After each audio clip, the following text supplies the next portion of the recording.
अदालीमा मां ख़बर ॿुधी आ त तुंहिंजी साली ऐं तुंहिंजी ज़ाल भॼी वयूं आहिनि। न भॻियूं न आहिनि, इहो कंहिं कूड़ हयो आ माण्हू वॾा शरारती थई। भॻियूं न आहिनि त पोइ काॾे वयूं आहिनि? कल्ह खां वठी नज़र ई नथियूं अचनि। मुंहिंजी माई पंहिंजी भेण जे घर हुनखे छॾण वई आ।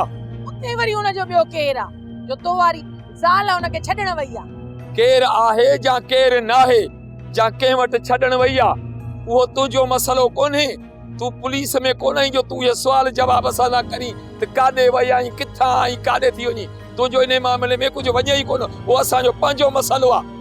मां इन जे करे थी पुछां त मूं वारो भाउ सालू बि गुम आ, काथे उहो त न भॼाए वयुसि। बंदूक लॻई बेगुन तूं बि ईअं थी चवीं हा? रहंदे मूंखे परेशान पई थी करी। अकुल धार अकुल माण्हू जे ॻाल्हियुनि ते न लॻंदी करे न मूंखे ईअं चओ। मुआशल ॿी भी टंग भॼनि। जेकॾहिं तुंहिंजी ज़ाल साहुरे वई आ त पोइ इन ॻाल्हि ते परेशान छो थो थिए? वो इन्हे जे करे परेशान थिया थो जो मूंखे इन माई जे मथां भरोसो नाहे।